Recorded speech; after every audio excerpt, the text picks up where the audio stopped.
Alors, bonsoir, j'espère que vous allez bien. Aujourd'hui, nous allons parler d'une notion d'imbalance. Comme je vous ai dit, je vous ai appris à comment bien tracer votre niveau de support et de résistance. Je vous ai appris comment détecter les blocs de contrat, mais je vous ai dit, il peut arriver que pendant que vous tracez, vous pouvez observer plusieurs zones, OB, blocs de contrat support et résistance. Alors, je vous ai dit d'abord, dans un premier temps, de privilégier les pics et les creux pour pouvoir tracer vos zones de support et de résistance, mais surtout plus de privilégier les pics et les creux qui ont créé des forts mouvements de- de- d'impulsion par rapport à votre unité de temps. Mais à cela, il faudrait ajouter la notion de l'imbalance. C'est quoi l'imbalance? L'imbalance, c'est juste un déséquilibre entre l'offre et la demande. Lorsque ces déséquilibres est créé, le prix, les marchés ont souvent tendance à venir combler ces vides-là avant de repartir vers le centre opposé. Alors ici, comment détecter cette imbalance? Le plus important, c'est d'abord d'observer une succession de trois bougies de même couleur, hein, de même couleur identique. Par exemple là, et comment maintenant détecter qu'il y a une balance après avoir détecté une succession de trois bougies comme ça? Il suffit d'abord de vous concentrer sur la première et la troisième bougie. Ok. Première et la troisième bougie. Vous prenez la première bougie, vous tracez votre mèche. Vous reliez à partir de la mèche, il y a ça. Alors la deuxième bougie, la troisième, vous tracez comme ça. Ok. Alors tout ce vide, cet intervalle que vous voyez ici, c'est ça qu'on appelle une balance. C'est un déséquilibre hein, entre l'offre et la demande. Et très souvent, quand il y a ces déséquilibres-là, on voit bien que, par exemple, pour une structure baissière comme ça, quand il y a des équilibres, les marchés ont souvent tendance à revenir combler ce vide ici avant de repartir vers le sens opposé. Raison pour laquelle on aime que dans la zone où notre résistance ou notre niveau de bloc de contrat, nous pouvons détecter une balance de manière à ce que si le prix revient comblé, qu'il croise, qu'il rencontre maintenant notre zone, notre zone là, ici, notre bloc, pour pouvoir rejeter les prix vers le sens opposé. Ok. Alors, on peut observer maintenant ici, ces trois bougies ici, et déterminant s'il y a du l'emballage. J'avais dit déjà pour détecter l'emballage, si ce sont les trois bougies, on trace la première par la mèche.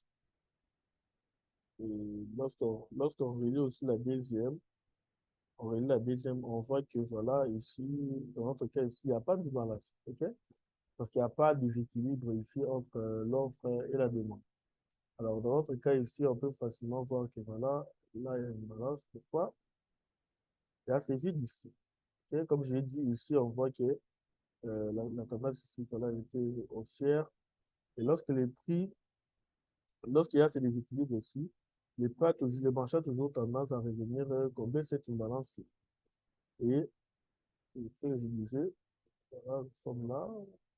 Qu'est-ce qui va se passer? Le marché va revenir pour combler ces vides ici et puis repartir vers le sens opposé. Ok.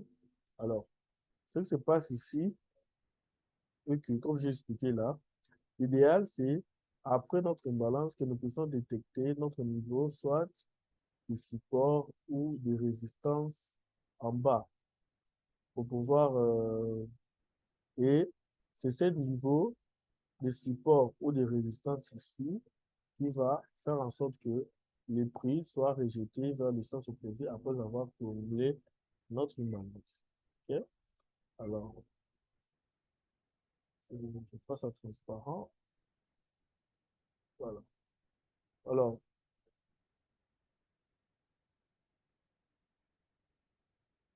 alors, ce qu'il faut comprendre ici, lorsque les prix reviennent, c'est-à-dire les, les marchés, la courbe revient ici, lorsque il intègre une partie comme ça, on voit que l'écart a diminué, c'est-à-dire l'imbalance n'a pas totalement fini, mais l'écart elle a diminué, l'imbalance reste d'ici jusque là. Alors, lorsque les bougies réintègrent comme ici, OK? L'imbalance n'est pas totalement comblée. L'imbalance a diminué, il reste une balance de là jusque là. OK? L'imbalance sera totalement comblée lorsque, pendant la réintégration, toute l'imbalance a été comblée. Et puis, pour que les prix puissent aller dans un sens opposé, il faudrait que les marchés rencontrent sur cette zone ici un OB, et plutôt, que j'ai dit, un niveau de support, résistance ici au bloc de contrat qui va faciliter les rejets du prix vers le sens opposé. Ok, là, je peux te donner l'exemple. Admettons qu'elle était là, elle avait ça,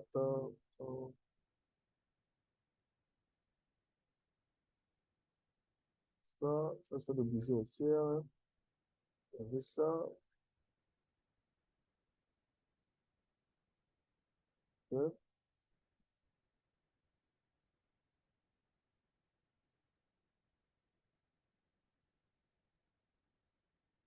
mon bougie haussière qui est là, j'ai ma petite bougie haussière, ça, là, et ça, et c'est ça. Alors, après l'avoir tracé ici, je vois que voilà,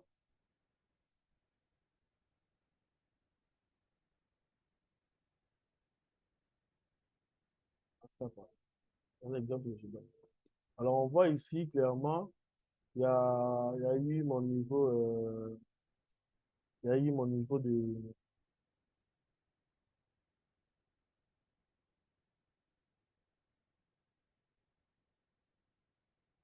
on voit que ici, il y a eu mon niveau de bloc, il y a eu mon niveau de bloc de contrat et tout, voilà, je dois, voilà. Il y a eu un fort mouvement vers le sens opposé qui me laisse croire que, voilà, il y a un niveau de bloc de contrat ici, ok? Il y a un niveau de bloc ici. Comme toujours, j'englobe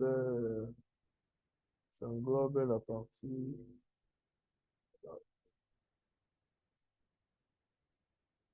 je vais englober la bougie qui soit dans le sens opposé.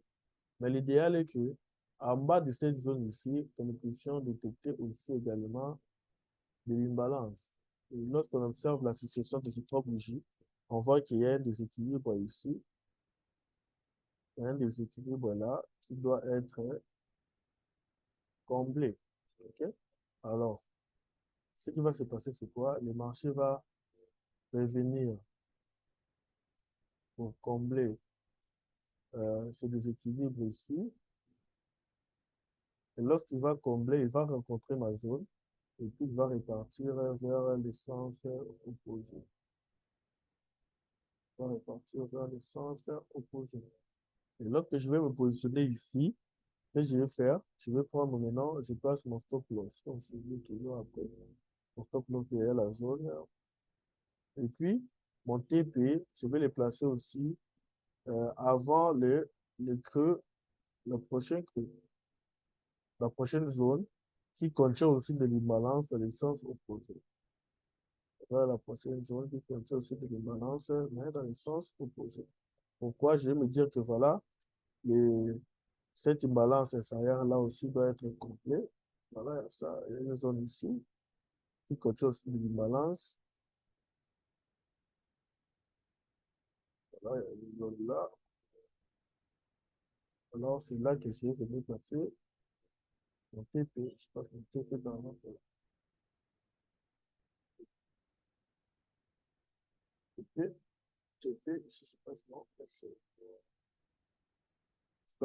J'espère que là, tout a été clair. Alors, essayons d'aller maintenant sur le principe pour voir comment.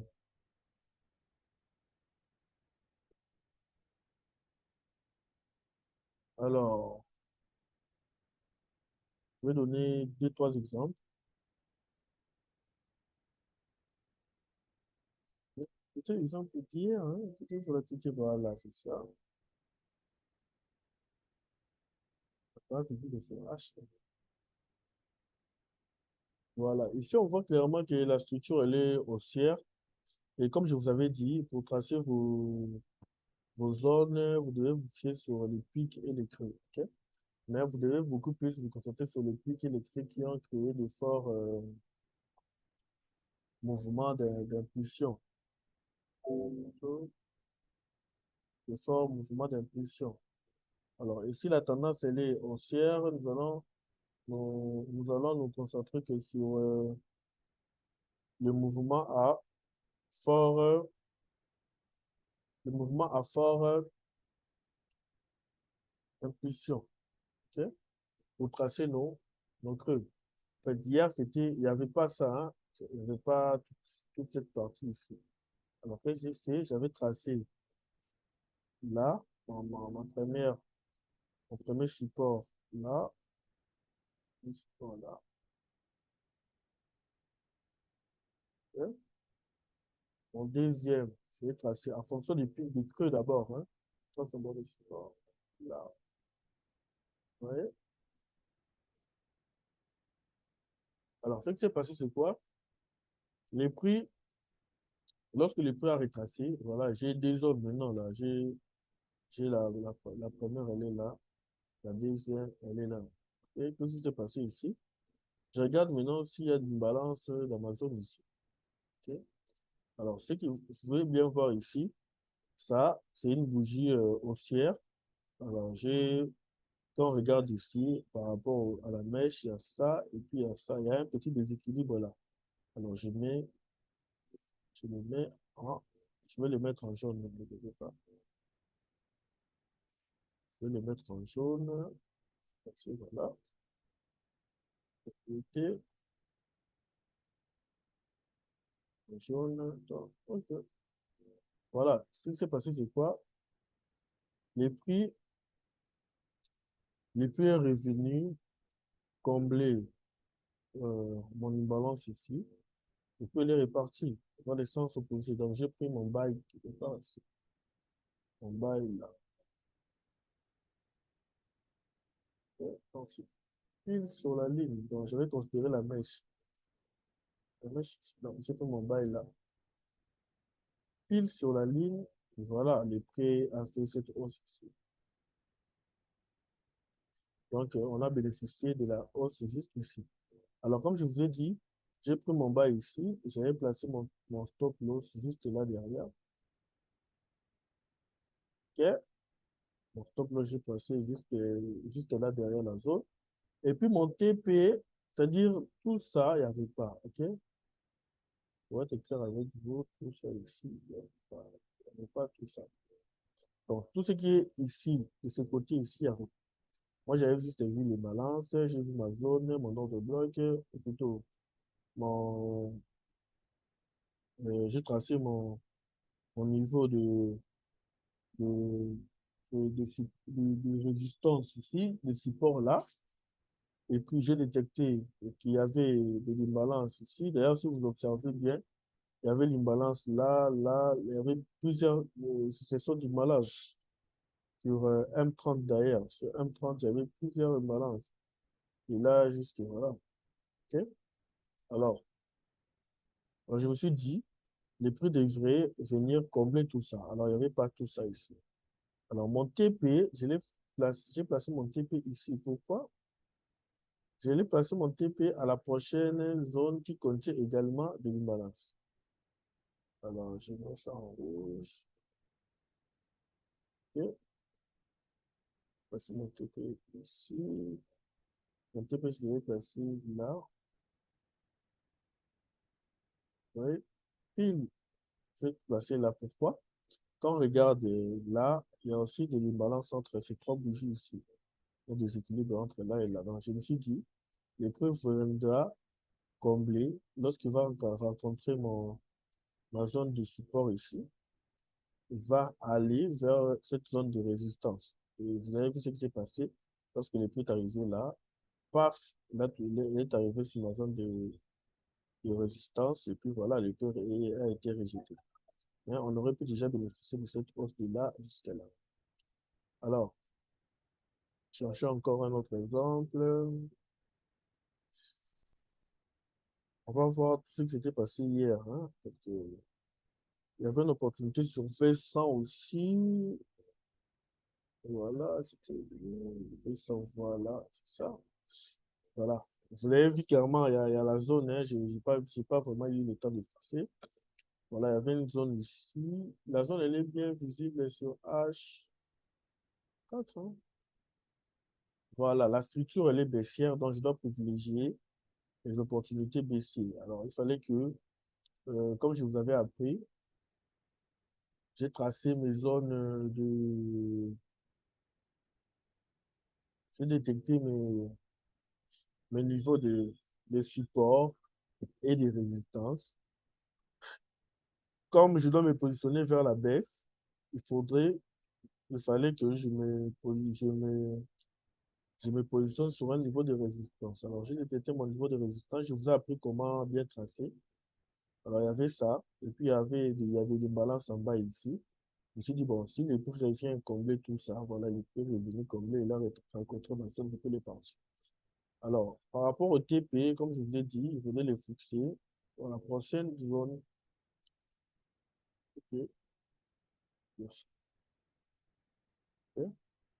Alors, dans la vidéo précédente, je vous ai dit comment bien tracer vos zones. Ok, vous pouvez appeler ça OB. OB, ordre de bloc, voie, support, résistance, mais même chose. Le plus important, de pouvoir détecter. Par exemple, dans notre cas ici, je l'ai tracé en fonction du critère que je vous ai dit là. Ok? La bougie qui a plus de corps que des mèches, plutôt des mèches que des corps, a été englobée par la bougie qui a plus de mèches que de corps. Et plutôt par qui a beaucoup de corps que de mèches. Ok? Et puis, il y avait des imbalances en bas. Vous pouvez revenir combien ça et puis voilà. Alors, mon type, je vais les placer en fonction de la prochaine zone ici. Voilà. Et puis, paf, vous voyez. Alors, le stop loss, je l'ai placé derrière la zone ici. Notre type, je vais le placer. Ok. Alors, trouver un dernier exemple, c'était où? Voilà. Ce step aussi, c'est ce qui s'était passé, mais jusque-là, ça tourne encore. On cherche d'autres exemples concrets.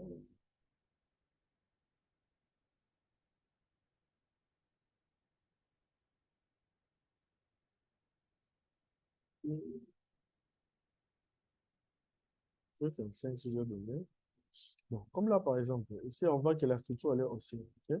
Je vous ai dit, vous allez vous concentrer pour tracer. On va tracer cette zone ici. La deuxième, on va tracer le niveau de support.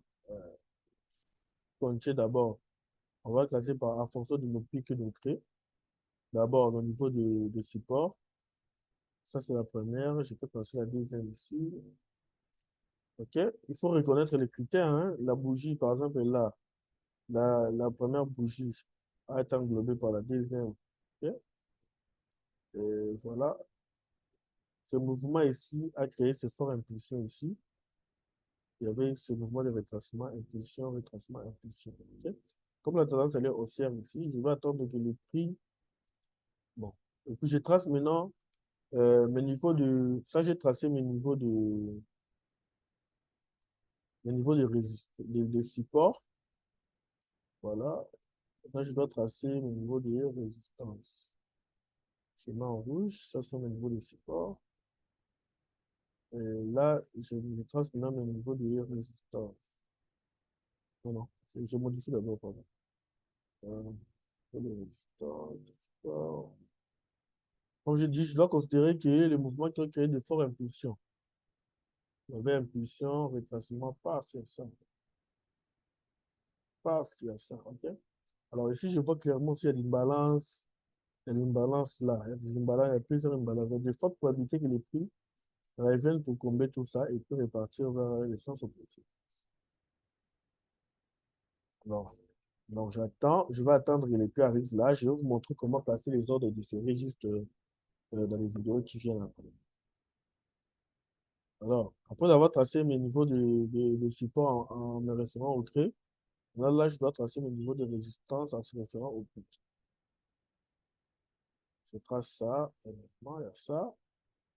Bon, inutile de tracer ça parce qu'elle correspond. Deuxièmement, il y a celle-là.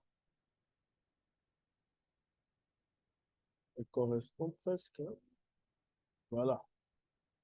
Qui ont créé des forts mouvements. Il y a ça, et puis il y a ça. Ok. Alors, maintenant, là, j'observe l'évolution du prix. Alors, là, j'aimerais bien voir que les prix puissent faire un truc comme ça. Ils cassent,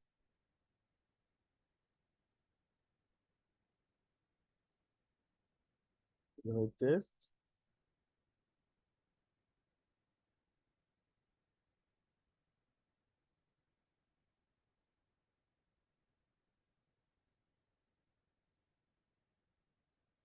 Après avoir retesté, qu'ils viennent chercher ma zone là. Ils viennent chercher ma zone ici. Alors là, qu'est-ce que je vais faire? Je vais placer mon ordre différé ici, en fonction de cette zone ici. Voilà, parce qu'il y a tous les critères qui sont remplis. Donc, il y a de fortes probabilités lorsque le prix va revenir ici. Et puis, le prix sera rejeté vers la licence. J'espère que j'ai été clair. Il y aura des vidéos d'application sur ça. Le plus important d'abord, dans cette phase ici, c'est de repérer la logique et puis surtout beaucoup plus ces